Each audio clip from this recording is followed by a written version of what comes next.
সবাইকে স্বাগতম ফ্রেশ প্রোডাকশনের নিউ ভিডিওতে। আমাদের নতুন এপিসোড শুরু হচ্ছে আজ থেকে, আর তার নাম হলো মুভি এক্সপ্লেনেশন। আমরা আজ সবার প্রথম যে মুভি এক্সপ্লেইন করব তার নাম এক্সুমা।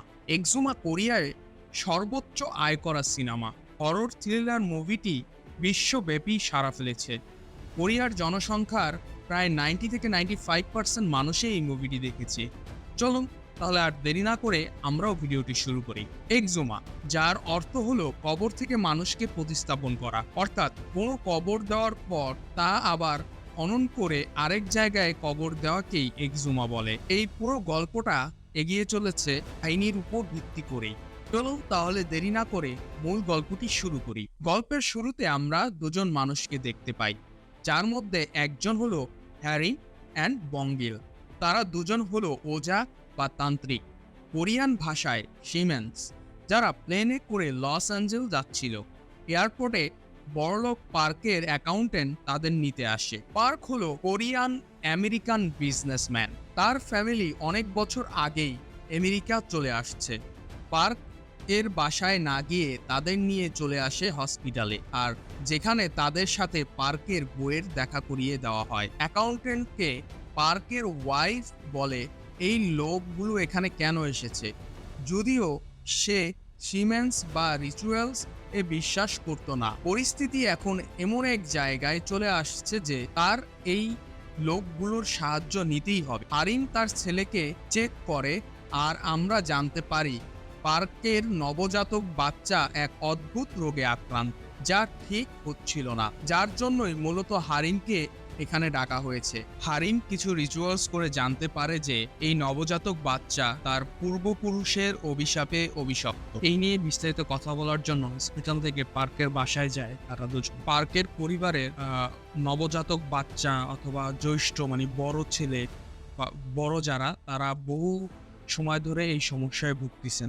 তার বড় ভাইয়ের সাথে প্রথমে এই জিনিসটা হতো, এবং যার কারণে তার বড় ভাই মেন্টাল হসপিটালে আত্মহত্যা করে, এবং পার্কের ভাইয়ের মৃত্যুর পরেই এই অভিশাপটা তার এবং তার নবাগত বাচ্চার উপর এসে পড়েছে। আর এই বিষয়টা পুরাই বংশগত।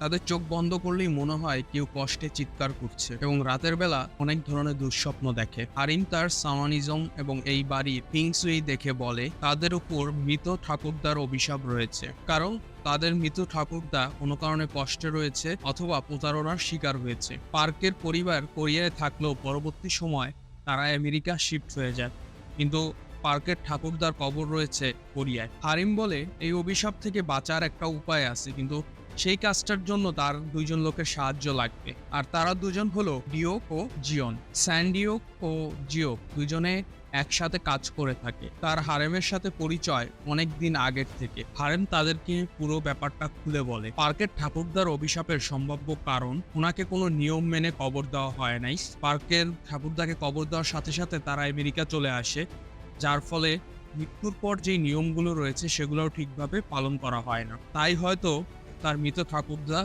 আত্মা ক্ষিপ্ত, এর জন্য ওনাকে কবর থেকে তুলে পুনরায় আবার সব নিয়ম কানুন মেনে কবর দেওয়া হবে। পার্কের পরিবারের অন্য সদস্যরা এই বিষয়ে বিশ্বাস করতো না। কবর থেকে তুলে আবার পুনরায় কবর দেওয়ার ব্যাপারে তারা রাজিও ছিল না, কিন্তু পার্ক এটা করতে বদ্ধ পরিকল্পিত। শহরের অনেক সম্ভ্রান্ত পরিবার হওয়ায় পার্ক এই পুরো বিষয়টাকে গোপন রাখতে চেয়েছিল, এবং তাদেরকে 3টা শর্ত দেয়। প্রথম শর্ত ছিল যে বডি তোলার ব্যাপারে কোনো সরকারি বা বেসরকারি সংস্থা যাতে খুনোক্ষরেও টের না পায়। দ্বিতীয়টি যে কবর খোঁড়ার পরে কফিন খোলা যাবে না, এবং তৃতীয় শর্তটি হলো যেদিন কফিনটি বের করা হবে কবর থেকে, ওই দিনেই আবার সমস্ত নিয়ম মেনে কবর দেওয়া হবে। বিষয়টা ডিওকের কাছে অনেকটা আশ্চর্যজনক এবং অদ্ভুত লাগে। এরপরে পার্ককে নিয়ে ডিওক রওনা দেয় কবরের উদ্দেশ্যে, এবং কবরের জায়গায় পৌঁছালে ডিওক অনেকটা অবাক হয়ে যায়, কারণ জায়গাটা ছিল কোরিয়া এবং জাপানের ঠিক বর্ডারে একটি পাহাড়ের উপর ঘন জঙ্গলে, অর্থাৎ পরিত্যক্ত জঙ্গলে বলা চলে।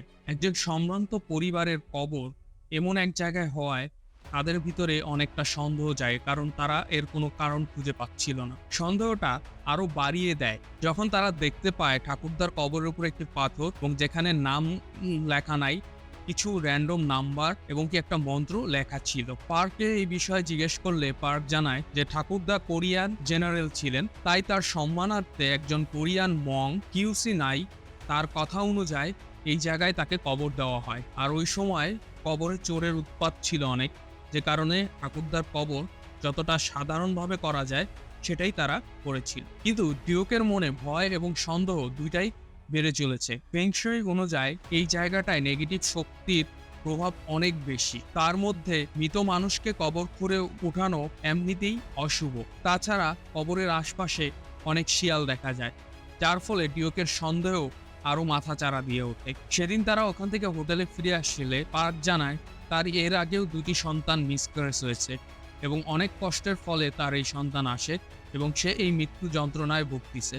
তাই তাদেরকে অনুরোধ করে যেভাবেই হোক তার সন্তানকে যাতে তারা বাঁচায়। ডিউক কোনো সংকোচ বোধ না করে পার্ককে জিজ্ঞেস করলেন, মিস্টার পার্ক, আপনি মনে হয় কিছু লুকাচ্ছেন। কবরে লেখা নাম্বারগুলো কোনো র্যান্ডম নাম্বার নয়, ওটা অক্ষাংশ এবং দ্রাঘিমাংশ বোঝাচ্ছে, আর মন্ত্র লেখা ছিল। তবে কিছু না জেনে কবর খুঁড়ে লাশ উঠানো আর ল্যান্ডমাইনে হাত দেওয়া একই কথা। আর এই কিউসুনাই মং খুব জেনে বুঝেই এই কাজটি করেছিল, যার সন্দেহ আরো বাড়িয়ে তুলছে। আর ঠিক তখনই হারেম প্রস্তাব দেয় এই ক্ষেত্রে তারা এই ইভেল রিপ্লেসমেন্ট পলিসি ব্যবহার করতে পারে, যাতে করে ওই জায়গায় নেগেটিভ শক্তির প্রভাব কমে আসে। এবং এই কাজটা করার জন্য হারেমের প্রয়োজন 5টা মৃত শূকর এবং 5 জন মানুষ, যাদের জন্মসাল এবং শূকরগুলোর জন্মসাল একই সালে হবে। রিচুয়ালসের মাধ্যমে শূকরগুলোর সাথে এদের সংযোগ তৈরি করে কবর খুঁড়তে হবে। পার্কের পিসি এই ঘটনাটার বিরুদ্ধে থাকলেও উনি ওই ঘটনাস্থলে উপস্থিত ছিলেন।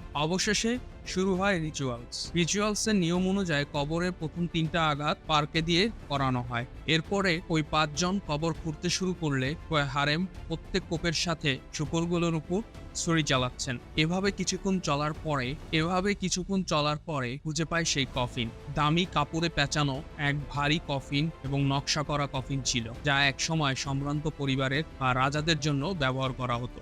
এরপরে ওটাকে লস অ্যাঞ্জেলসে কবর দেওয়ার জন্য তৈরি করে জিউ। ওই 5 জনের মধ্যে একজন মাটি ঠিক করার সময় কবরে একটা অদ্ভুত রকম সাপ দেখতে পায়, যার কোনো মাথা ছিল না। সে ভয়ে সাপটাকে মেরে ফেলতেই মন্ডুর জায়গায় ক্ষণিকের জন্য এক মহিলার মাথা দেখা যায় এবং ওটা চেঁচিয়ে ওঠে, যার আওয়াজ দূরের পাহাড় পর্যন্ত পৌঁছে যায় এবং আকাশে ঘন কালো মেঘে ঢেকে যায়। এবং তখন প্রচন্ড বৃষ্টি হতে শুরু হয়, যা এক অশুভ দিক ইঙ্গিত দিচ্ছিল। এবং বলা হয় বৃষ্টির দিনে কবর দিলে সেই আত্মা স্বর্গে যায় না। তাই বৃষ্টি থামা পর্যন্ত কফিনটা এক পাকা হসপিটালে রাখা হয়। মর্গের কেয়ারটেকার কফিনের কারুকার্য দেখে তার চোখ বড় হয়ে যায় এবং লোভে তার জিভ ভিজে আসে। ওদিকে ডিওকের মনে যে সন্দেহ ছিল, সেই সন্দেহ কাটানোর জন্য সে পাহাড়ের উপরে যে টেম্পেলটা রয়েছিল সেখানে যায় এবং একটা লোকের সাথে দেখা করে সে জানতে পারে এই টেম্পেল প্রায় 100 বছরেরও বেশি পুরনো এবং তাদের বংশ প্রাচীন কাল থেকে এখন পর্যন্ত এই টেম্পেলের সাথে জড়িত। কবর এবং কিংসওয়াং সম্পর্কে জিজ্ঞেস করে, তখন জানতে পারে যে এই নামের কোনো ব্যক্তি এখানে ছিল না। তবে ওই কবর সম্পর্কিত বেশ কিছু গুজব রয়েছে। শোনা যায় ওটা নর্থ কোরিয়ার সবচেয়ে ধনী ব্যক্তির কবর এবং যেখানে অনেক গুপ্তধন লুকানো রয়েছে, যার কারণে ওখানে চোরদের উপদ্রব বেড়ে চলে। যার ফলে কবর খোঁড়ার একাধিক জিনিসপত্র পাওয়া গেল, চোরগুলোকে কোনো কারণেই পাওয়া যাবে না, যেন এই অক্ষত কবরে কেউ একজন পাহারা দিচ্ছে। ইতিমধ্যে ওই মর্গের কেয়ারটেকার তার লোভ সামলাতে না পেরে কফিনটা খোলার চেষ্টা করে এবং তখন কফিন থেকে এক অদ্ভুত শক্তি বেরিয়ে আসে এবং যার প্রভাবে হারিমের নাক থেকে ব্লিডিং হতে থাকে। হসপিটালে ডিওক হারিমের সাথে দেখা করতে আসলে হারিম জানায় যে ওই কফিন থেকে কোনো শক্তিশালী নেগেটিভ শক্তি বেরিয়ে আসছে, যেটা স্বয়ং পার্কের ঠাকুরদার আত্মা। রাতে ঘরে পার্কের বাবা একাই বসেছিলেন। হঠাৎ জানালার বাহির থেকে কেউ একজন মিষ্টি গলায় বলল, কি রে, কেমন আছিস?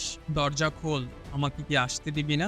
মন্ত্রমুগ্ধ হয়ে পার্কের বাবা জানলাটা খুলে দেয়। একটা ঠান্ডা হাওয়া ঘরের মধ্যে প্রবেশ করে। তখন দেখা যায় যে এটা আসলে পার্কের ঠাকুরদার আত্মা এবং তখন বিদ্রূপ কণ্ঠে আত্মাটি বলল, বিশ্বাসঘাতকগুলো দেখি ভালোই আছে। কথাটা শেষ হওয়া মাত্রই পার্কের বাবা এবং মাকে মেরে ফেলে। হারিম তখন ডিওককে সমস্ত ঘটনা জানায় এবং পার্ককে বাঁচাতে বলে, কারণ নিয়ম মেনে পার্কের ঠাকুরদার কবর দেওয়া হয়নি এবং ফুড অফারটাও পর্যন্ত কবরে গিয়ে তারা করেনি, যার কারণে ক্ষিপ্ত হয়ে তাদের ফ্যামিলির সবাইকে মারছেন। ইতিমধ্যে ডিও পার্ককে ফোন দিয়ে বলে যতক্ষণ পর্যন্ত সে না হোটেলে আসছে সে যাতে কোনো মতেই দরজাটা না খুলে। আর ঠিক তখনই দরজায় নকের সাথে ভেসে আসে ডিওকের কণ্ঠস্বর, পার্ক, দরজা খুলল। পার্ক ভয়াত্ম গলায় তখন ডিওককে জিজ্ঞেস করলো, তুমি কি বাইরে থেকে ডাকছো আমায়? তাই ফোনের ওপার থেকে ডিওক বলে, তোমার ঠাকুরদার কফিন খোলায় অনেক কিছু হয়ে গেছে, তাই বাঁচতে চাইলে জানলা খুলে তাকে আসতে দাও, না হলে তুমি মারা যাবে। পার্ক কথা মতো জানলা খোলার সাথে সাথে হলে থাকা ডিউকের কণ্ঠস্বর তার ঠাকুরদার কণ্ঠস্বরে পরিবর্তন হয়ে যায়। সে তখন বুঝতে পারে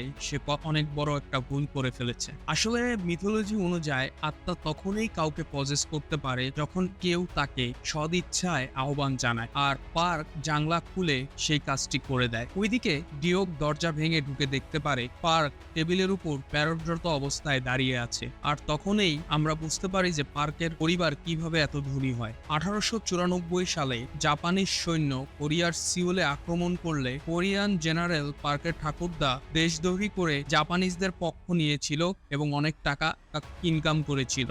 ফলে যার জন্য এত প্রভাব এবং এত ধনী হতে পারলো, তাকেই তারা সম্মান না জানিয়ে আমেরিকায় শিফট হয়ে যায়। পার্ক শেষবারের মতন ডিওককে একটা ধাঁধা বলে যায়, আর তা হলো the fox cuts off the tiger's ways, এবং এরপরেই পার্কের ঘাড় মধ্যে পার্ককে মেরে ফেলা হয়। এবার ঠাকুরদার আত্মা সরাসরি চলে যায় পার্কের ছেলেকে মারতে। ডিওক বুঝে যায় যে ওই কফিন আবার পুনরায় কবর দিয়ে কোনো লাভ নাই। যদি বাচ্চাটাকে বাঁচাতে হয় তাহলে কফিন এখনই আগুনে পুড়িয়ে ফেলতে হবে, না হলে এই বাচ্চা এবং পার্কের পিসির পরিবারের কেউই বাঁচবে না। এবং এরপর তারা পার্কের পিসির অনুমতি নিয়ে পার্কের ঠাকুরদার কফিন যখন জ্বালিয়ে ফেলে, তখন পার্কের ঠাকুরদার আত্মা চিরতরে বিলীন হয়ে যায়। কিন্তু সব সমস্যা কি এই জায়গায় শেষ? এরই মধ্যে ডিওক জানতে পারে যে সেদিন যে 5 জনের একজন চাংমিং কবর করেছিল সে ভীষণ অসুস্থ হয়ে গেছে, তাই তার সাথে দেখা করতে ডিওক যায়। এবং তখন চাংমিং ডিওককে জানায় যে ডাক্তার দেখিয়েও কোনো লাভ হচ্ছে না। রাত হলেই ভয়ঙ্কর চিৎকার এবং দুঃস্বপ্ন সে দেখতে পায়। সেদিন তার ওই অদ্ভুত সাপটাকে মারা উচিত হয়নি, তাই সে ডিওককে অনুরোধ করে যাতে সাপের বড়িটা খুঁজে ওটা সৎকার করে দেয়। সেই মোতাবেক ডিওক পার্কে ঠাকুরদার কবরে গিয়ে একটু খোঁজাখুঁজির পরেই সে ওই সাপটিকে খুঁজে পায় এবং যেটিকে দেখে সে চমকে ওঠে। এবং ডিওকের খনন করার যন্ত্রটি কবরে শক্ত কিছুর সাথে লাগলে ডিওক তাড়াহুড়া করে কবরটি আবার খোঁড়া শুরু করেন, এবং তখন বেরিয়ে আসে আরো একটি অদ্ভুত তার মোড়ানো কফিন। এরকম অদ্ভুত কফিন ডিওক আগে কখনো দেখেনি। তো সাথে সাথে ডিওক তার বাকি সদস্যদের খবরটা দিলে তারা দ্রুত চলে আসে এখানে, এবং তাদের সাহায্যে কফিনটি খুঁড়ে বের করা হয়। কফিনটি ছিল প্রায় 9 থেকে 10 ফুট সমান লম্বা এবং কাটা তারে পেঁচানো এক দৈত্য আকার কফিন। এবং অদ্ভুত বিষয় হচ্ছে কফিনটা তোলার সাথে সাথে আশপাশে যে শিয়াল ছিল সেগুলো সব সরে যায়। কিন্তু প্রশ্ন হলো কফিনটায় কাটা তার পেঁচানো কেন? তারা আজ রাতটুকু কফিনটা পাহাড়ের উপরে যে টেম্পলটা রয়েছে সেখানের একটা ওয়্যার হাউসে ওটা রাখে, এবং তার চারপাশে মন্ত্রভূত অবস্থায় তারা মন্ত্র পড়ে রাখে যাতে কোনো মতেই কফিনের ভিতর থেকে অশুভ বা নেগেটিভ শক্তিটা বেরিয়ে যেতে না পারে। ডিওক এর মধ্যে পার্কের পিসির সাথে দেখা করে তার বাবার বিষয়ে কথা বললে আমরা আরো বিস্তারিত জানতে পারি যে মং কিউসুনাই কোরিয়ান নয়, সে একজন জাপানিজ মং ছিল। শোনা যায় এই মং কোরিয়ান ভৌগোলিক অবস্থান সম্পর্কে অনেক কিছু জানতো। তো এখানে আমাদের মনে প্রশ্ন জাগে যে পার্কের ঠাকুরদা যদি জাপানিজদের সাহায্য করেই থাকে, তাহলে একজন জাপানিজ মং তার সাথে এমনটা কেন করলো? রাতে ডিনার শেষ করে সবাই ঘুমিয়ে পড়ে, কিন্তু হারেম একা বসে তার মৃত ঠাকুরমাকে স্মরণ করছে। তারও হারেমের মতন ক্ষমতা ছিল। তখন মধ্যরাত ছিল। বঙ্গিল লক্ষ্য করে যে একজন লোক তার বুকের উপর দাঁড়িয়ে বিলবিল করে বলছে সে আমার লিভার নিয়ে গেছে। তার গোটা শরীরে গভীর ঘুম। বঙ্গিল তখন নিজেকে সন্তুষ্ট করে মন্ত্র পড়ে উঠে দেখতে পায় যে কেউ নেই। তখন তার মনে সন্দেহ জাগলে সে একাই চলে আসে ওয়্যার হাউসে, এবং সে ওয়্যার হাউসের দরজা খুলতে গিয়ে দেখে দরজা ভিতর থেকে লাগানো, এবং সে শুনতে পেল যে দূরের খামারের শকুনগুলো ভয়ানক আকারে চিৎকার করতেছে। তখন কোনো মতে টিনের ফাঁকা দিয়ে বঙ্গিল ভিতরে কিছু একটা দেখতে পায়, এবং যেটা দেখে সে ভয়ে তার পুরো শরীর ঠান্ডা হয়ে যায়। 9 ফুট লম্বা একটা মানুষ টেম্পলের ওই লোকটির মাথা তার শরীর থেকে আলাদা করে ফেলে।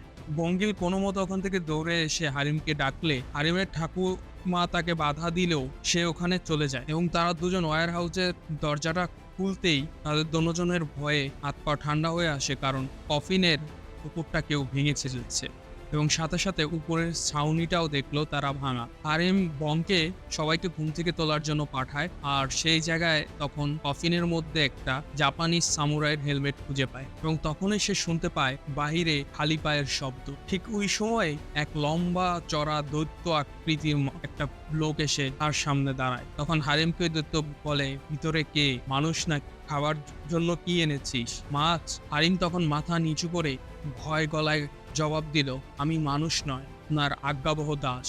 ক্ষমা করবেন, আমি এখনই আপনার খাবারের ব্যবস্থা করছি।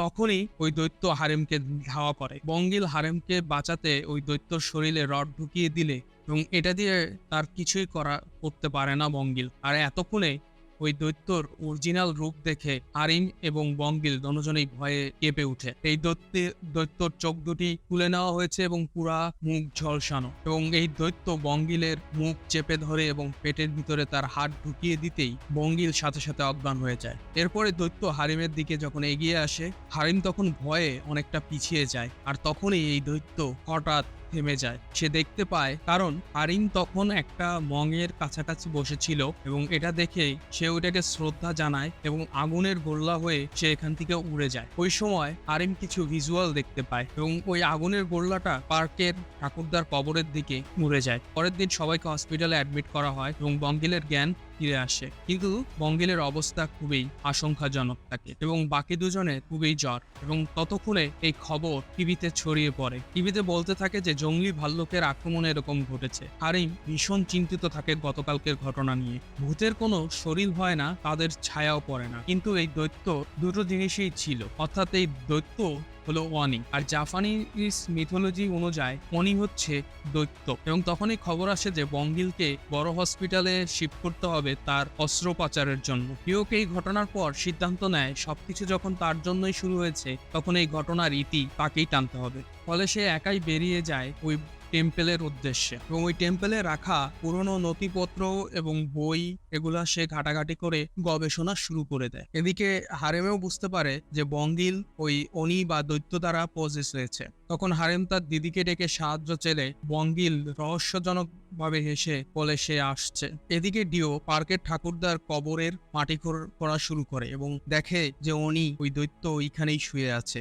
অর্থাৎ সে দিনের বেলায় এই জায়গায় থাকে এবং রাত হলে সে জীবিত হয়। ডিওকে সমস্ত সন্দেহ কেটে গেলে হোটেলে ফিরে আসল রহস্য সবাইকে বলে। পার্ক মৃত্যুর আগে বলে গিয়েছিল the fox cuts of the tiger's waist. আসলে ফেংশুই অনুযায়ী অখণ্ড কোরিয়ার ম্যাপ যদি দেখি তাহলে অনেকটা বাঘের মতো লাগে। আর ঠাকুরদার কবরে যেই দ্রাগিমা এবং অক্ষাংশের নাম্বার ছিল সেটা যদি আমরা ধরি, তাহলে কোরিয়ার যেই জায়গাটা দেখায় সেই জায়গাটা ঠিক বাঘের কোমরের কাছে আসে। বলা হয় যে প্রাচীনকালে কোরিয়ার শক্তি শেষ করার জন্য জাপানিজ ফেংশুই এক্সপার্ট কোরিয়ার বিশেষ কিছু জায়গায় কয়েকটা মন্ত্রগত মেটাল রড পুঁতে রাখে। পার্ক যে চোরদের কথা বলেছিল তারা আসলে চোর নয়, তারা এই মেটাল রড খুঁজে বের করে কোরিয়াকে বাঁচাতে চেয়েছিল, কিন্তু শেষ রডটিকে কোনোদিনও খুঁজে পাওয়া যায়নি। The fox cuts of the tiger's waist কথার অর্থ এই দাঁড়ায় যে যেখানে বাঘের মতন দেখতে কোরিয়ান ভূমিতে দ্য ফক্স অর্থাৎ কিড জোনে জাপানিজ সামান লোহার মন্ত্রগত রড পুঁতেছিল, অর্থাৎ cuts of the tiger waist. এবং উনি ওই রডটাকে রক্ষা করার জন্য ওই পার্টিকুলার জায়গায় প্রহরী হয়ে রয়েছে। এর সাথে হারিমও বুঝতে পারে উনি সেদিন বঙ্গিলকে মারতে পারেনি, কারণ বঙ্গিলের শরীরে কোরিয়ান ট্যাটু ছিল যেটা মন্ত্র লেখা। বঙ্গিলকে বাঁচাতে হলে ওই দৈত্যকে শেষ করতে হবে এবং কোরিয়ার স্বার্থে ওই রডকে খুঁজে বের করতে হবে। তো এবার প্ল্যান অনুযায়ী হারেমের দিদি থাকবে বঙ্গিলের সাথে, হারিম, ডিওক এবং জিওক যাবে অনির কবরে। এরা নিজেদের সুরক্ষার জন্য পুরো শরীরে মন্ত্রব্রত ট্যাটু করে নেয়। এখন অপেক্ষা শুধু রাতের। প্ল্যান ছিল যে হারিম অনি বা দৈত্যকে কবর থেকে সরিয়ে মন্ত্র পড়ে অথবা ঘোড়ার রক্ত দিয়ে তাকে মেরে ফেলবে অথবা দুর্বল করে ফেলবে, আর এই সুযোগে ওরা দুজন কবর খুলে রডটা বের করে ফেলবে এবং এর জন্য দেওয়া হয় একটি মাছের লোক। অনি জেগে উঠতেই মাছের গন্ধে হারেমের পিছু নেয় এবং তারা কবর খুঁড়তে শুরু করে। তারা শত চেষ্টার পরও কোনোভাবেই রড খুঁজে পায় না, আর অন্যদিকে হারেমের পক্ষে অনিকে আর আটকে রাখা সম্ভব হচ্ছিল না। হারেমের ঠাকুরমা তাকে ভিজুয়ালে দেখাইছিল যে এই জাপানিজ সামানের সাথে তার একবার দেখা হয়েছিল এবং সে অনেক শক্তিশালী, তাই এর প্রভাব অনির উপর যথেষ্ট থাকবে। তো অনি হারেমকে কিছু করতে গেলে তার ঠাকুরমা তাকে বাঁচিয়ে নেয়, আর অনি তাকে কিছু করে না, কারণ সে একমাত্র মানুষদের থেকে কবরকে রক্ষা করতে। হারিম রুদ্ধশ্বাস নিয়ে এখান থেকে পালানো শুরু করে এবং তখন জিওনের সাথে দেখা হয় এবং সে জানতে পারে তারা কবর খুলে কিছুই পায়নি এবং তারা দুজন তখন দেখতে পারে যে অনি আগুনের গোলায় পরিণত হয়ে কবর কবরে ফিরে যাচ্ছে, অর্থাৎ ডিওকের প্রাণ সংকটে। ডিওক নিজের মৃত্যুকে তখন ধীরে ধীরে তার দিকে এগিয়ে আসতে দেখে, কারণ আজ ডিওকের শেষ দিন। তখনই অনি তার কাঁধে হাত রেখে বলে, আমার অনুগত হতে চাও নাকি তোমার লিভার দিতে চাও? এবং এর কিছুক্ষণ পরেই অনি তার নখযুক্ত আঙুল ডিওকের পিঠ চিরে ঢুকিয়ে দেয় এবং বাঁচানোর জন্য হারিম তখন মন্ত্রভূত যে ঘোড়ার রক্ত ছিল সেটা অনির গায়ে ছিটিয়ে দেয় এবং তখনই অনির পুরো শরীর জ্বলতে শুরু করে। ফলে অনি হারিম এবং জিওনের গলা টিপে তুলে ধরলে হারিম কিছু ভিজুয়াল দেখতে পায় এবং এই ঘটনার সাথে আমরা জানতে পারি অনির আসল রহস্য। সিকিকাহারা যুদ্ধের সময় জাপানিজ সামান জিসুনে, অর্থাৎ যাকে ফক্স বলা হচ্ছে, সে একজন জাপানিজ জেনারেলের মাথা কেটে তার গোটা শরীরের সাথে বিভিন্ন পশুর অঙ্গ প্রত্যঙ্গ সেলাই করে 10,000 কোরিয়ানের ফুলের রক্তে রাঙানো এক জ্বলন্ত কাটানাকে জেনারেলের শরীরে ঢুকিয়ে মাথাটা সেলাই করে সোজাসুজিভাবে মাটিতে পুঁতে দেয়। অর্থাৎ ওই লাশ এবং মন্ত্রপ্রত রড আর কোথাও নয়, সরাসরি অনির শরীরে ঢুকানো। অর্থাৎ ওই লাস্ট মন্ত্রব্রত যে রডটা তারা খুঁজতেছিল সেটা অন্য কোথাও নয়, এটা স্বয়ং অনির শরীরে ঢুকানো। এরপর এই কবরের উপরেই পার্কের ঠাকুরদাকে কবর দেওয়া হয়, কারণ সাওয়ান জানতো অভিজাত্য পরিবারের লোক হওয়ায় পার্কের ঠাকুরদার কবর কেউ এখান থেকে তুলবে না। পার্কের ঠাকুরদার কফিন তোলার পর যে অদ্ভুত সাপটা বের হয় সেটাকে মারার পরে প্রথম গার্ড সরে যায়। এরপরে কফিনটা ছিল কাঠের আর সেটাকে তোলা হয় মাটির নিচ থেকে, মানি আর্থ। রইল বাকি মেটাল এবং ফায়ার, যেটা হলো জ্বলন্ত কাটানা, যেটা অনির মধ্যেই ছিল, কারণ মেটাল আগুনে পুড়িয়ে তার শরীরে ঢুকানো হয়েছিল। ফিংসুয়ে মেন 5 এলিমেন্ট হলো food, water, earth, fire and metal. আর এই 5টা এলিমেন্ট বিঘ্নিত হওয়ার কারণে অনি জেগে ওঠে এবং এতক্ষণে পুরো ব্যাপারটা ডিওক বুঝে উঠলে অনির পায়ে কুড়াল দিয়ে আঘাত করে। তখন অনি ওদের দুজনকে ছেড়ে দেয় এবং এর সাথেই অনি ডিওকের মাথা 2 হাত দিয়ে চেপে ধরে এবং ততক্ষণে ডিওক নিজেকে প্রস্তুত করে নেয়। তার কুড়ালও ছিল কাঠ আর অনির ভিতরে কাটানা ছিল মেটাল, আর সে দাঁড়িয়ে ছিল মাটিতে, অর্থাৎ আর্থ। এবং ফায়ার অলরেডি ছিল, কারণ ওই কাটানাটা আগুনে পোড়ানো ছিল। আর বাকি রইল রক্ত। ডিওক তার শরীর থেকে যে রক্ত বের হয় সেটা সেই কুড়ালে লাগিয়ে দেয়, যা ওই 5 এলিমেন্ট সার্কেল কমপ্লিট করছিল। অবশেষে তার সমস্ত শক্তি দিয়ে অনির উপর আঘাত করে তাকে মাঝ বরাবর 2 ভাগে ভাগ করে ফেলে। তখন আহত ডিওক লুটিয়ে পড়ে কবরে। সে সবাইকে অভিশাপ মুক্ত করতে পেরেছে। এদিকে বঙ্গিলো পোজেস থেকে মুক্তি পায়। ডিওক সেদিন মৃত্যুর মুখ থেকে ফিরে এসেছিল। সবার প্রার্থনা তাকে মৃত্যুর কোলে হারিয়ে যেতে দেয়নি। যতই হোক, ডিওকের মেয়ের বিয়ে দেওয়া এখনো বাকি ছিল। আর এই বঙ্গিল, হারিম, জিও তার থেকে নিমন্ত্রণ না পেলে কি হয়েছে, তারা তো তাকে ছেড়ে দেওয়ার পাত্র নয়। এবং এই ঘটনার সাথে মুভি এখানেই শেষ হয়। তো এরই সাথে শেষ হয়ে যায় আমার আজকের এক্সপ্লেনেশন ভিডিও। তো আপনাদের যদি এক্সপ্লেনেশন ভিডিও ভালো লেগে থাকে তাহলে আপনারা কমেন্ট বক্সে জানান এবং নেক্সট কোন মুভির এক্সপ্লেনেশন ভিডিও আপনারা বাংলায় চাচ্ছেন সেটাও জানান, এবং আমার এই ভিডিওর কোথাও যদি ভুল থাকে সেটাও আপনারা জানান, আমি সেটা শুধরে নেওয়ার চেষ্টা করব। সবাইকে ধন্যবাদ ভিডিওর শেষ পর্যন্ত থাকার জন্য। ভালো থাকবেন।